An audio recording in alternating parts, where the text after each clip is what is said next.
우리 모두가 고난주간을 앞두고 있습니다. 우리의 생각과 마음은 오직 하나에 집중되어야 합니다. 그것은 나를 사랑하사 나를 위하여 자기 몸을 버리신 예수 그리스도가 달리신 십자가입니다. 눈을 감으나 눈을 뜨나 혼자 있으나 여럿 있으나 일을 하나 쉬나 우리의 마음은 하나님의 아들 예수 그리스도가 죽으신 그 십자가로 달려가야 합니다. 십자가는 우리에게 있어서 불가사의의 지혜입니다.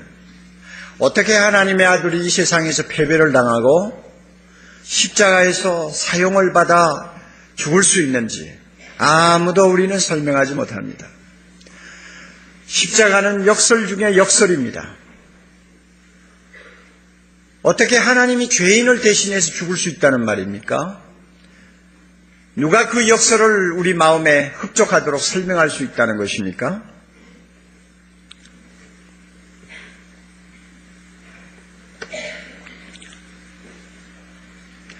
그러므로 우리가 십자가의 놀라운 진리는 한 번 들었다고 다 깨달을 수 있는 것도 아니고 예수를 오래 믿었다고 해서 모든 것을 아는 것이 아닙니다. 저에게는 갈증이 있습니다. 십자가를 더 알고 싶은 갈증입니다. 십자가에 죽으신 예수님을 좀 더 가까이 다가가서 그를 만나고 싶은 갈증입니다. 이런 갈증 때문에 오늘 우리가 읽은 이 본문을 보면서 저의 관심을 끄는 사람들이 몇이 있었습니다. 25절에 보면 예수님 십자가에 못 박혀 돌아가시는 그 현장에 예수님의 어머니 막달라 마리아와 그의 이모와 또 글로바의 아내인 마리아와 막달라 마리아, 결국 마리아라고 하는 동일한 이름을 가진 여인 셋과 그 다음에 다른 여자 하나, 그리고 예수님의 가장 사랑받는 제자였던 요한, 이 사람들이 어디 있었느냐? 예수의 십자가 곁에 있었다고 했습니다. 그 골고다에는 수많은 사람들이 구경차 나왔고 호기심이 나서 나왔고 또 처형당하시는 예수님을 참 잊지 못해서 나온 사람들이 아마 인산인해를 이루었을지 모릅니다. 그러나 십자가에 못 박혀서 신음하시면서 서서히 죽어가시는 예수님 바로 곁에 작은 목소리로도 서로 말을 주고받을 수 있는 근거리에 있었던 사람은 이 몇 사람뿐이었습니다. 저는 이 사람들 어떤 면에는 부럽다고 생각이 됩니다. 그들은 하나님의 아들이 사람의 죄를 짊어지고 고통당하며 죽어가는 그 신비스러운 현장을 가장 가까이에서 지켜본 사람들이었고, 비록 그들이 예수님이 마시는 쓴 잔을 함께 나눌 수는 없었다 할지라도 그 잔에서 떨어지는 몇 방울의 담즙은 아마 혓바닥에 대볼 수 있었던 사람이 아니었나 이런 생각을 합니다. 우리가 정말 예수님 때문에 구원받았다는 것을 믿는다면, 우리 모두가 정말 예수님 때문에 우리의 붉은 죄가 눈같이 휘어졌다는 것을 믿는다면, 우리 모두가 정말 예수님 때문에 하나님의 영광스러운 아들이 되었고 딸이 되었다는 것을 믿는다면 어찌 십자가를 멀리서 쳐다보면서 만족할 수 있을까? 좀 더 가까이 가보고 싶고 좀 더 알고 싶어하는 마음에 안타까움과 갈증이 생길 수밖에 없습니다. 신앙생활이 뭐냐 하고 누가 묻는다면 여러 가지 대답이 나올 수 있습니다만 저는 이렇게 봅니다. 신앙생활은 예수 그리스도를 더 알고 싶어하고 그를 항상 즐거워하는 것이 신앙생활이다. 그렇다면 예수님이 신앙생활의 중심입니다. 그러나 평소에 우리가 어떤 예수님을 더 선호하느냐, 좀 이상한 말입니다만 어떤 예수님에 대해서 마음이 더 끌리느냐 하는 것은 각자 약간의 차이가 있는 것 같습니다. 어떤 사람은 하나님 우편에서 계속 우리를 위하여 기도해 주시는 대제사장 되신 예수님에게 마음이 끌려서 날마다 예수님 하면 나를 위해 기도해 주시는 주님, 그것만 늘 생각하고 감사하고 찬양합니다. 또 어떤 사람은 십자가에서 죽으시고 부활하신 승리자 되신 예수 그리스도를 항상 마음에 담고 예수의 이름 부를 때마다 그 죄와 죽음을 이기신 그분 때문에 흥분하는 거예요. 그래서 어떤 미국 교회에서는 고난주간을 잘 지키지 않는다고 하더군요. 그 이유는 이미 부활하신 예수님인데 뭐 그렇게 어두운 이야기를 자꾸 반복할 필요가 있느냐, 그렇게 해서 부활주일에만 강조를 한다고 그래요.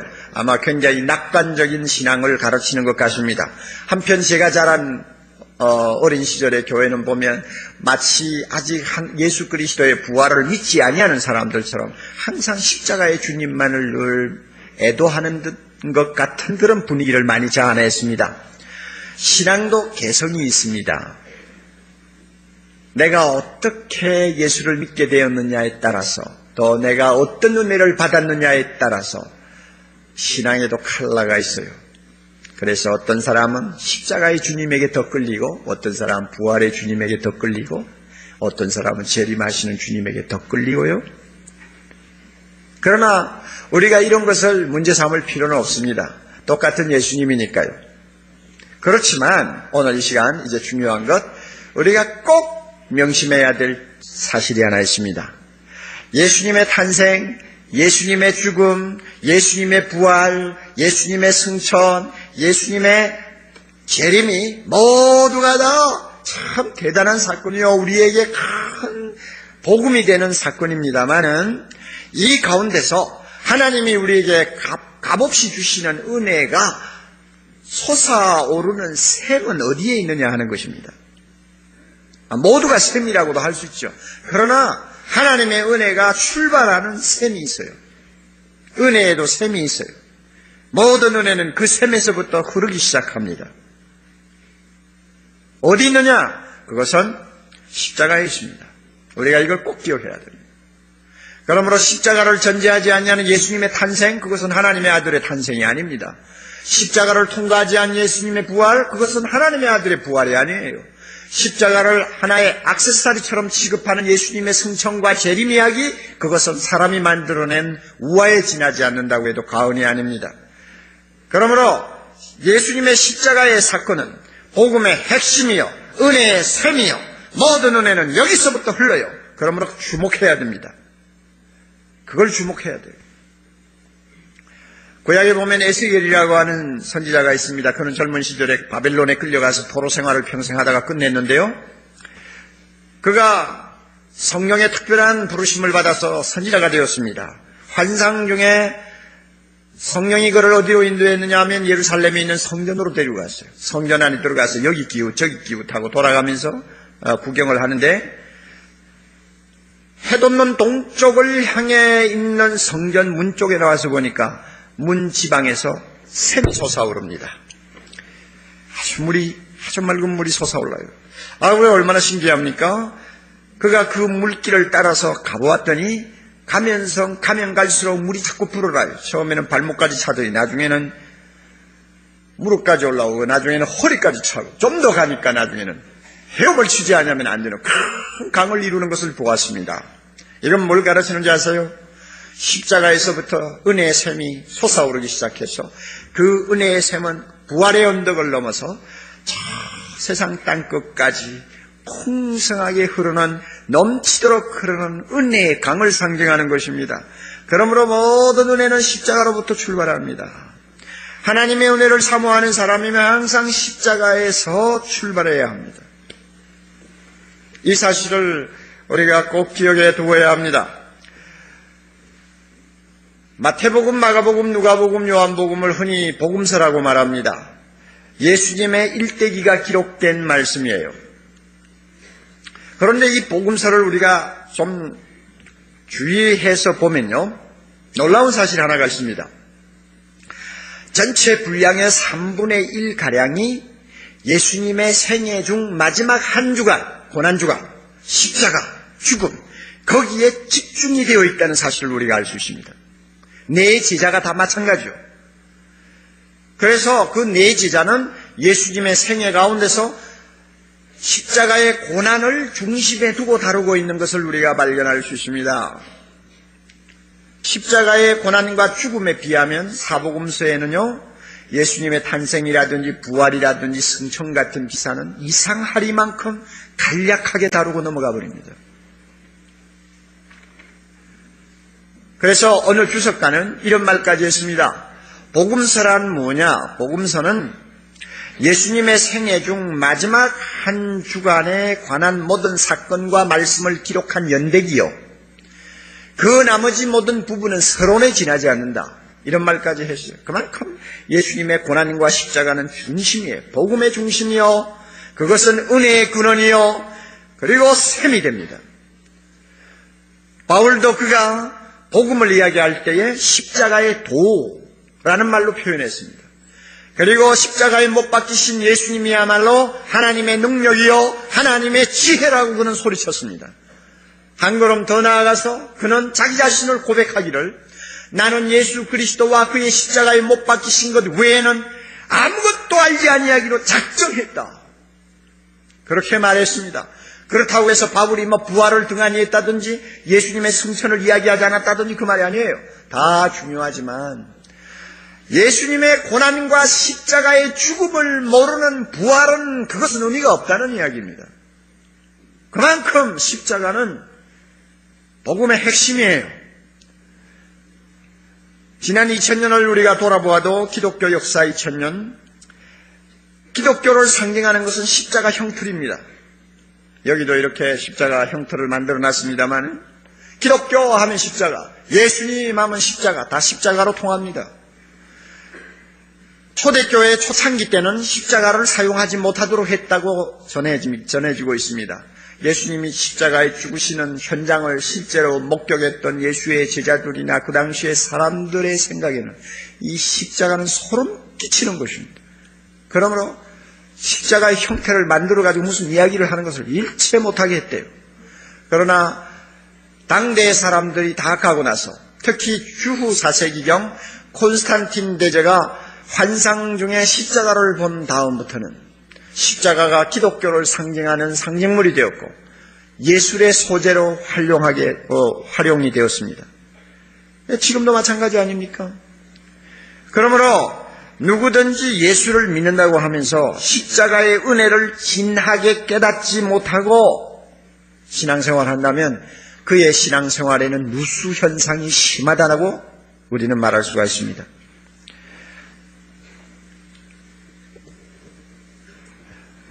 모태신앙을 가진 사람들이 교회 안에 많이 있습니다. 나면서부터 믿음 좋은 부모 밑에서 태어나는 것입니다. 그러니까 선택의 여지가 없죠. 자기가 예수 믿은 거 아니에요. 예수를 믿게 된 거죠.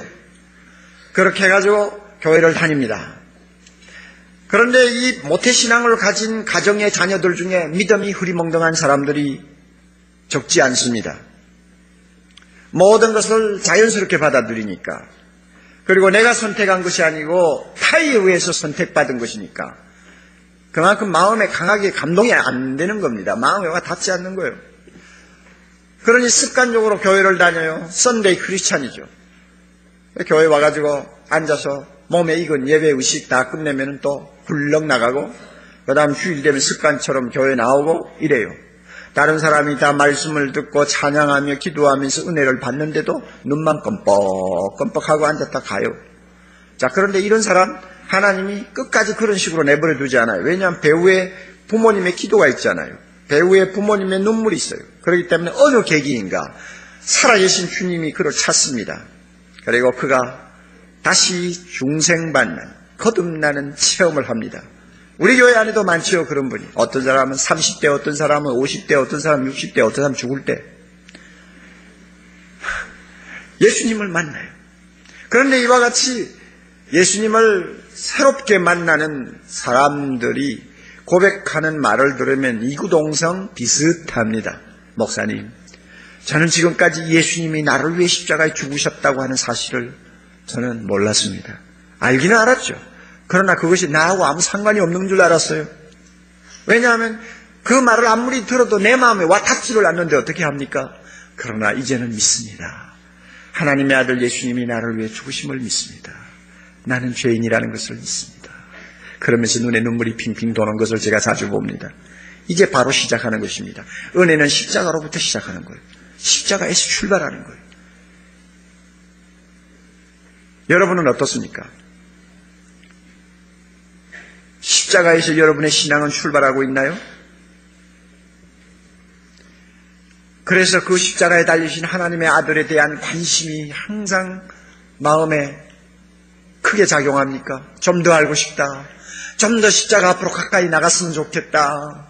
좀 더 예수님에 대해서 좀 더 깊이 알고 그와 좀 더 가까워지고 친해졌으면 좋겠다 하는 그런 갈증이 있나요? 만약에 그런 갈증이 있다면 여러분은 정상적인 신앙생활을 하는 사람이고 서 있어야 할 그 자리에 서 있는 사람이라고 할 수 있습니다. 그렇지만 만일 여러분의 마음속에 십자가의 은혜가 전혀 생소한 것으로 받아들여진다면 저는 감히 이렇게 말하고 싶습니다. 여러분이 서 있는 그 자리에서 빨리 갈보리 동산으로 자리를 옮겨야 합니다. 서로 여러분들이 부활의 동산에 서서 죄와 사망을 이기신 예수님 때문에 흥분하고 소리 지르고 할렐루야 찬송하는 사람이라 할지라도 빨리 갈보리로 돌아오셔야 합니다. 서로 여러분이 성령의 불과 바람이 스쳐 지나가는 다락방에서 말로 다 할 수 없는 은사와 감동을 받은 사람이라 할지라도 십자가의 은혜를 모르면 빨리 거기서 나와 겟세마네 동산으로 와야 합니다. 서로 여러분들이 예수님의 재림을 기다리는 바닷가에 서서 떠오르는 뭉게구름을 바라보면서 오 주여 어서 오시옵소서 하는 굉장히 믿음 좋은 사람인 것처럼 보일지라도 여러분의 가슴에 예수님의 십자가를 통한 은혜가 진하게 배어오지 못하는 메마른 심정이라고 한다면 여러분은 다시 겟세마네 동산 주님의 십자가 앞으로 돌아오셔야 됩니다. 거기서 다시 출발하셔야 돼요. 그만큼 십자가는 모든 은혜의 셈이요 복음의 핵심이요 복음의 시작이기 때문에 그렇습니다. 오늘 본문에서 우리는 예수님의 십자가가 우리에게 주시는 특별한 은혜 세 가지를 찾아볼 수 있습니다. 간단하게 정리합니다. 첫째는 십자가는 우리 대신 치르신 고통의 대가 지불이라는 것입니다. 우리가 고통받아야 할 것을 예수님이 대신 감당하신 것이 바로 십자가라는 말입니다. 23절 여러분 보시면 간단한 말씀 나옵니다. 로마 군병들이 예수를 어떻게 했습니까? 십자가에 못 박았다고 그랬어요. 예수 그리스도를 십자가에 못 박았어요. 십자가의 형이 얼마나 잔인하며 얼마나 고통스러운가를 새삼스럽게 여기서 설명할 필요가 없다고 생각합니다. 손과 발에 녹슨 못을 박아 나무에 매다는 이 형은 천인 공로할 만한 큰 잔혹한 고통을 안겨주는 사형제도입니다. 그것은 지옥의 고통 그 자체입니다. 그렇기 때문에 예수님의 십자가를 구약시대에 미리 내다보고 예언한 다윗과 같은 사람은 이렇게 표현했습니다. 나는 물같이 쏟아졌습니다.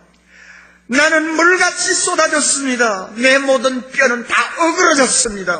내 마음은 촛밀같이 녹아내렸습니다. 내 힘은 질그릇같이 말랐습니다. 내 혀는 이 틀에 붙었습니다. 더 이상 무엇을 이야기할 수 있습니까? 십자가의 바로 그 고통은 이런 것이었습니다. 그럼에도 불구하고 왜 하나님의 아들 예수님이 이 고통을 감수해야 했습니까? 그것은 내가 받을 고통이었기 때문에 그렇습니다. 우리는 다 죄인입니다. 죄인에게는 형벌이 따라옵니다. 형벌은 고통을 수반합니다.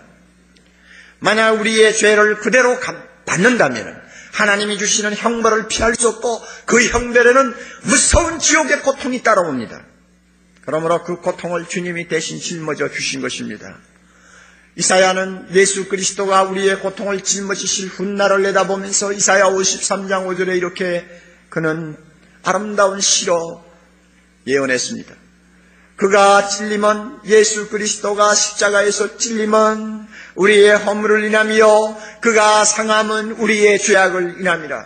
그가 징계를 받음으로 우리가 평화를 누리고 그가 채찍에 맞음으로 우리가 나음을 입었도다. 예수님이 왜 찔렸습니까? 예수님이 왜 상했습니까? 예수님이 왜 징계를 받았습니까? 내가 받아야 될 징계입니다. 내가 받아야 될 고통입니다. 내가 받아야 될 아픔입니다. 이 모든 것을 예수님이 대신 져주신 것입니다. 그러니 어떻게 우리가 십자가를 사랑하지 않겠습니까? 우리가 어떻게 십자가 앞으로 다가가기를 소원하지 않겠습니까? 어떻게 십자가에서 주님을 우러러보는 그 순간을 우리가 마음에 사모하지 않겠습니까? 두 번째로 십자가는 우리의 수치를 담당한 대가 지불입니다. 23절 계속해서 또 중요한 말씀 하나 나옵니다. 십자가에 못 박은 다음에 군병들이 예수님의 옷을 취하여서 네 깃으로 나누었다 그랬습니다. 발가벗겼어요. 우리가 복음서를 놓고 예수님의 고난당하신 그 발자국을 따라 걸어가 보면 예수님이 얼마나 참혹한 수치와 모멸과 모욕을 당하셨는 것을 우리는 감히 들여다볼 수 있습니다. 그는 매질을 당했습니다. 얼굴엔 사람들이 뱉은 가래침이 묻고 뺨을 맞고 머리에 가시관을 쓰고 나중에는 실오락이 하나 걸치지 않을 정도로 완전히 발가벗겨져서 십자가에 매달렸습니다. 이게 예수님의 죽음입니다. 그 모습이 얼마나 부끄럽고 얼마나 처량했는지 다윗은 이렇게 예언했습니다. 십자가에 못 박히신 주님의 그 부끄러운 모습을 놓고 시편 22편에 보면 이렇게 예언합니다. 나는 벌레요, 나는 사람이 아니라. 나는 벌레요, 나는 사람이 아니야. 사람의 해방거리요, 백성의 조롱거리니이다. 왜 이렇게 말 못할 수치를 예수님이 당하셔야 했습니까? 죄는 수치를 수반합니다. 에덴 동산에서 아담 하와가 죄를 범하자마자 금방 부끄러운 마음이 생겼죠. 나무 잎을 얼고 가지고 부끄러운 하체를 가리고도 더 부끄러워 가지고 나중에는 숨어버렸습니다. 죄는 부끄러움을 가져다 줍니다. 여러분, 최근에 부산 철강사 회장 부부를 살해했다는 그 아주 무서운 사람, 정모라는 사람, 알고 보니 1년 동안 10명이 넘는 사람을 죽였다고 그러더군요. 그 사람이 텔레비에서 나오는 말 들으셨죠? 내 마음에 악마가 있나 봐요. 그래요, 악마예요. 악마임에도 불구하고 결국 잡히니까 부끄러운 감정이 마음에 있었나 봐요. 얼굴을 들지 못해요. 죄는 부끄러움을 가져다 줍니다. 만약에 지금이라도 우리가 우리의 죄를 용서받지 못하고 있다면 하나님이 천국문을 활짝 열어놓고 천사들을 동원해서 오라 해도 우린 절대 못 들어갑니다. 왜? 못 들어갑니다. 거기는 부끄러워서 못 들어갑니다. 하나님의 영광 앞에 우리의 모습 그대로 가지고는 절대로 들어갈 수 없습니다. 만약에 억지로 끌어다가 천국 안에다 넣어놓는다면 사흘 안에만 미쳐버릴 거예요. 한 사람도 살아남지 못할 거예요. 부끄러워서 살아남지 못합니다. 그러므로 십자가가 뭡니까? 우리의 죄가 가져다준 수치를 다 제거하는 것입니다. 예수 그리스도가 그 수치와 모욕을 다 담당하심으로 우리는 당당하게 하나님 앞에 나갈 수 있도록 우리를 다시 세워주는 것이 십자가입니다. 그래서 여호수아 5장 9절에 있는 말씀대로 여호와께서 오늘날 애굽의 수치를 우리에게서 멀리 옮기신 것입니다. 이거 십자가입니다. 이 놀라운 십자가를 우리가 어떻게 사모하지 않겠습니까? 사랑하지 않겠습니까? 또 하나, 세 번째로 십자가는 예수님께서 우리를 위해 모든 것을 다 이루신 현장입니다. 30절을 우리 같이 읽도록 합시다. 예수께서 신포도주를 받으신 후 가라사대 다 이루었다 하시고 머리를 숙이시고 영원히 돌아가시니라. 다 이루었다 하시고 다 이루었다 하시고 무엇을 다 이루었다는 말입니까? 구약에 예언한 모든 하나님의 말씀이 이루어졌다는 말씀일 것이고 또 하나는 우리가 구원받기 위하여 필요한 모든 것을 완전히 성취하셨다는 말입니다. 하나님이 우리를 무조건 의롭다 하실 수 있는 명분을 다 완전하고 충분하게 주님이 갖추어 주셨다는 말입니다. 우리는 하나님을 아버지라고 부를 수 있으며 우리의 모든 죄를 다 용서받고 당당하게 하나님 앞에 나갈 수 있는 완전하고 충분한 구원의 길을 우리 주님이 닦아 놓으셨다는 것입니다. 그가 한번 십자가의 죽음으로 다시 죄를 위하여 제사 드릴 것이 없을 만큼 완벽하게 구원의 길을 열어놓으셨다는 것입니다. 할렐루야. 다 이루어주신 현장입니다. 그러니 우리가 어떻게 이 예수님을, 십자가에 달리신 주님을 사모하지 않겠습니까? 그 십자가 가까이 가서 조금이라도 함께 있어보고 싶은 충동을 어떻게 느끼지 않겠습니까? 위대한 신앙 선배들의 행적을 우리가 조사를 해보면 대부분의 사람들은 십자가 앞에서 그들의 인생의 전환점을 발견했습니다. 그리고 평생 십자가 곁에서 떠나지 않기를 사모한 것을 알 수 있습니다.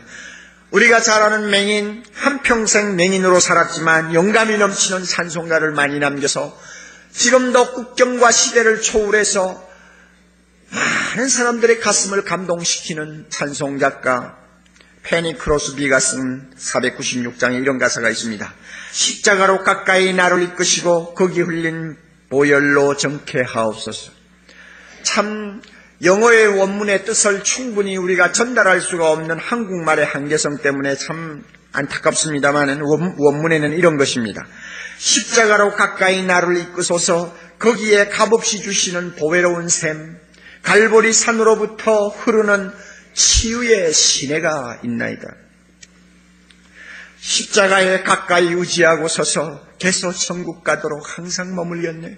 항상 십자가 곁에 머물기를 사모하는 작가의 마음이 거기에 있습니다. 어찌 작가 혼자의 마음이겠어요? 우리 모두의 마음이 아니겠어요? 그래서 이런 찬송이 이어지는 것이죠. 십자가 무한 영광일세. 요단강을 건넌 후 무한 영광일세. 다시 한번. 십자가 무한 영광일세. 요단강을 건넌 무한 영광일세. 다시 한번. 십자가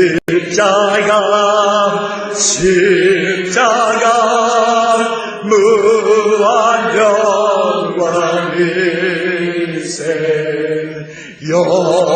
요단강을 건넌 후 무한 영광일세.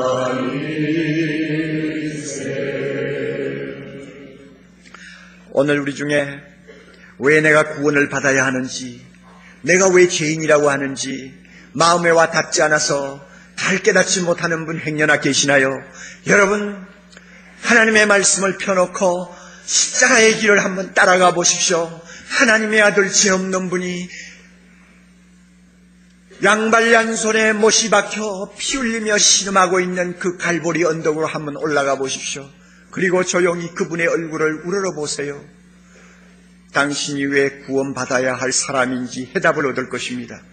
당신이 왜 죄인인가를 알게 될 것입니다. 우리 중에 아직도 예수 믿지만은 죄책감에 끌려다니며 신음하는 형제자매 있습니까? 여러분, 십자가를 향해 달려가시기 바랍니다. 그곳에 가서 예수님을 한번 보세요. 어떤 죄도 용서하실 수 있도록 우리의 모든 죄짐을 지신 하나님의 아들을 만나게 될 것입니다. 그분 앞에는 어떤 죄, 용서받지 못할 죄가 하나도 없다는 것을 우리가 알게 될 것입니다. 우리는 결코 죄의 종이 될 수 없다는 사실을 우리는 다시 한번 확인할 수 있을 것입니다. 여러분 가운데 사랑의 갈증을 느끼는 분들 계시나요? 얼마든지 우리는 사랑의 갈증을 느낄 수 있습니다. 사람이 주는 사랑 가지고는 우리의 마음의 공간을 채울 수가 없습니다. 저 갈보리에 높이 달리신 예수님을 향해 달려가십시오. 거기에 가면 큰 사랑이 있습니다. 큰 사랑이 있습니다. 세상을 가득히 채우고도 남는 하나님의 사랑이 흘러넘치고 있습니다. 그 사랑 앞에 우리의 무릎을 꿇읍시다. 그 사랑의 강물에 우리를 던집시다. 그 사랑 안에 영원한 기쁨과 만족이 있다는 사실을 알게 될 것입니다. 여러분, 우리 가운데서 고독하다는 것을 가지고, 고독함을 가지고 신음하는 형제자매 있습니까? 십자가의 주님을 우러러 보십시오. 진짜 고독한 분은 거기에 있습니다. 엘리 엘리 라마 사박다니, 나의 하나님 어찌하여 나를 버리셨나이까? 하나님 아버지로부터 따돌림을 받은 한 사람, 죄 없으면서도 영원히 하나님으로부터 버림받은 한 사람이 거기에 신음하고 있습니다. 그분의 고독에 비하면 나의 고독은 고독이 아니에요. 그분의 고독을 옆에서 조금이라도 느끼면 내 안에 있는 고독은 말끔히 씻어지는 것을 믿으시기 바랍니다. 사랑하는 형제자매 여러분, 남이 모르는 고통이 있나요? 아픔이 있나요? 우리가 인생길을 걸어가면서 남 모르는 고통과 아픔 때문에 눈물을 흘릴 때가 많이 있습니다. 그러나 여러분, 십자가로 가십시오. 혹자의 표현처럼 십자가는 하나님의 고난이 되어버린 우리의 고난, 하나님의 고통이 되어버린 우리의 고통, 하나님의 절망이 되어버린 우리의 절망, 하나님의 죽음이 되어버린 우리의 죽음이 있습니다. 그는 우리가 상상할 수 없는 참혹한 고통을 당하신 분이기에 우리의 고통을 거뜬히 옮겨줄 수 있는 분이십니다. 그분을 만나십시오. 우리 가운데 아직도 세상에서 가장 강한 힘, 강한 능력이 무엇인가를 잘 모르시는 분 있나요? 십자가 앞에 가서 그 능력을 보시기를 바랍니다. 무엇이 가장 강합니까? 자기를 죽이고 희생하는 힘입니다. 무엇이 가장 강합니까? 무엇이 세상을 바꿀 수 있습니까? 무엇이 사람을 변화시킬 수 있습니까? 썩은 미랄이 되는 것처럼 자기를 던져 희생하는 그 사람의 힘이 사람을 바꾸고 세상을 바꿀 수 있다는 것은 십자가에 죽으신 주님이 우리에게 가르쳐 줍니다. 여러분, 진정한 평화가 어디 있는가를 알기를 원합니까? 갈보리로 올라갑시다.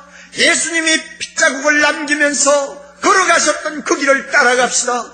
그리고 마지막 숨을 거두시던 그 십자가 옆에 조용히 서서 그분의 피 묻은 입술에서 흘러나오는 음성을 한번 들어봅시다. 하나님 아버지여, 저들의 죄를 용서하옵소서. 저들이 자기가 하는 일이 무엇인지를 알지 못하고 하나이다. 진정한 평안은 누구에게 오는지 압니까? 용서하는 자의 가슴에 옵니다. 원수를 용서하는 자의 가슴에 옵니다. 십자가에서 그것을 배우십시다. 우리 모두가 그것을 배우자고요. 거기에 진정한 평화가 있습니다. 거기에 진정한 하나님의 나라가 임합니다. 존 하워드 요더라고 하는 분은 감동적인 말을 했습니다. 여기 이 십자가에 자기 원수를 사랑한 사람, 자기의 의가 바리새인의 것보다도 더 큰 사람, 한때는 부유했지만은 가난해진 사람, 겉옷을 달라는 자에게 몽땅 주어버린 사람, 자기를 이용하고 우롱하는 자를 위하여 기도하는 사람이 매달려 있다. 이 십자가에는 바로 이 사람이 매달려 있다. 십자가는 하나님의 나라로 향하는 우회도로가 아니다. 십자가는 우리 가운데 임하신 하나님 나라 그 자체다. 여러분, 우리가 십자가 앞으로 다가가면 하나님의 나라가 그곳에 임하여 있음을 볼 수 있습니다. 그 나라의 평화, 그 나라의 사랑, 그 나라의 용서, 그 나라의 능력, 그 나라의 사랑, 그 나라의 사유한 구원, 바로 그곳에 있는 것을 우리가 발견할 수 있습니다. 십자가에는 은혜의 샘이 솟습니다. 모든 하나님의 복음의 출발은 십자가에서부터 시작됩니다. 그러므로 우리 모두 십자가를 향합시다. 십자가를 향합시다. 십자가로 달려갑시다. 십자가 앞에서 오래오래 머물도록 우리는 노력을 합시다. 그리고 십자가의 주님을 바라보면서 우리의 가슴에 있는 사랑을 그분에게 드리십시다. 여기에 진정한 하나님의 나라의 은혜가 있는 것입니다. 우리 모두 이와 같은 축복이 일주일 내내, 아니 우리의 평생을 통해서 함께 하시기를 바랍니다. 기도하십시다. 거룩하신 하나님 아버지, 예수 그리스도를 우리에게 주셔서 우리의 고통, 우리의 수치, 우리가 이룰 수 없는 구원의 길을 완성하게 해주심을 감사합니다. 주여 우리의 마음을 열어주시옵소서. 우리를 주님의 십자가 앞으로 이끌어 주시옵소서. 성령이여 우리에게 계시의 영을 주시고 우리에게 마음의 눈을 밝혀주셔서 우리를 위하여 죽으신 예수 그리스도를 만날 수 있도록 우리를 다시 한번 십자가 앞으로 인도해 주시옵소서. 이 가운데서 아직도 주님 십자가의 주님을 만나지 못하고 앉아있는 형제자매 있으면 주님 오래 기다리지 마시고 나를 사랑하사 나를 위하여 자기 몸을 버리신 주님 앞에 무릎을 꿇는 은혜의 시간 빨리 이룰 수 있도록 축복해 주옵소서. 예수님 이름으로 기도하옵나이다.